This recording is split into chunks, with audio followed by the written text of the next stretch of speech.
أعوذ بالله من الشيطان الرجيم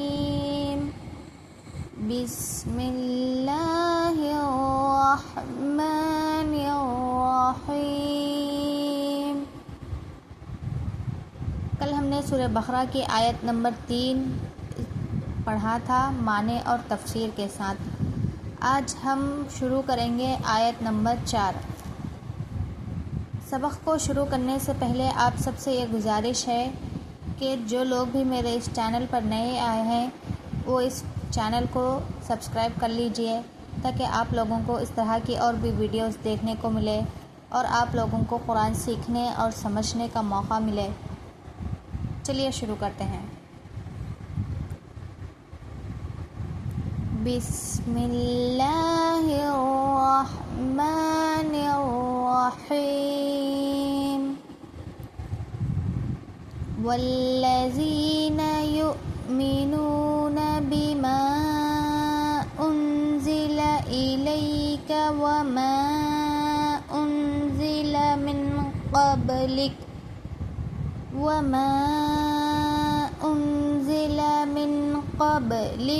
وبالآخرة هم یوقنون۔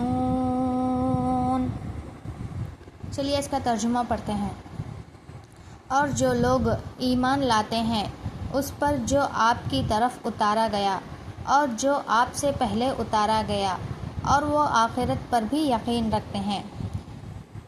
اس کا مطلب یہ ہے کہ جو لوگ ایمان لاتے ہیں، جو اللہ تعالیٰ پر یقین رکھتے ہیں، اللہ تعالیٰ کی جو بھی بات بتائی گئی ہے اس پر یقین رکھتے ہیں، اس پر جو آپ کی طرف اتارا گیا اور جو آپ سے پہلے اتارا گیا، ان ساری باتوں کو مان کر اس پر یقین رکھتے ہیں، وہ آخرت پر بھی یقین رکھتے ہیں۔ اس کی تفسیر دیکھتے ہیں۔ جو ہم نے پچھلے پڑھا، جو لوگ ایمان لاتے ہیں، اس کا مطلب یہ ہے کہ یعنی اسلام کے بنیادی عقائد، اسلام کی بنیاد 5 چیزوں پر ہے۔ یہاں پر بنیادی عقائد کا مطلب یہی ہے، یعنی اسلام کے بنیادی عقائد پر، جیسا کہ حدیث میں ہے اسلام کے بنیاد 5 چیزوں پر ہے۔ اس بات کی شہادت دینا کہ اللہ کے سوا کوئی معبود نہیں اور محمد صلی اللہ علیہ وسلم اللہ کے رسول ہیں۔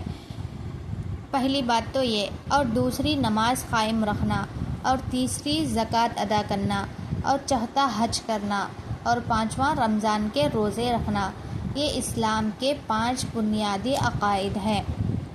وہ کون کون سے ہیں؟ نمبر 1، اس بات کی شہادت دینا یعنی کہ گواہی دینا کہ اللہ کے سوا کوئی معبود نہیں اور محمد صلی اللہ علیہ وسلم اللہ کے رسول ہے۔ نمبر 2 پر آتا ہے نماز قائم کرنا، یعنی کہ ہر وقت نماز قائم رکھنا۔ اور تیسرا ہے زکوٰۃ ادا کرنا، جو ہم نے کل پڑھا تھا زکوٰۃ کے بارے میں۔ اور چوتھا حج ادا کرنا، اور 5واں رمضان کے روزے رکھنا۔ یہ اسلام کے بنیادی عقائد ہیں۔ اسلام کی بنیاد 5 چیزوں پر ہے، اس کو اچھی طرح سے آپ یاد کر لیجئے۔ اسی طرح کی اور بھی ویڈیوز دیکھنے کے لیے اس ویڈیو کو لائک اور چینل کو سبسکرائب ضرور کر لیجئے تاکہ آپ لوگوں کو اس طرح کی اور بھی ویڈیوز دیکھنے کو ملے اور آپ لوگوں کو قرآن سیکھنے کا موقع ملے۔ اگر آپ لوگوں کو کچھ بھی سمجھ میں نہ آیا ہو تو آپ لوگ مجھے کمنٹ میں پوچھ سکتے ہیں، میں آپ لوگوں کو اس کا جواب ضرور دوں گی۔ اللہ حافظ۔ السلام علیکم ورحمۃ اللہ وبرکاتہ۔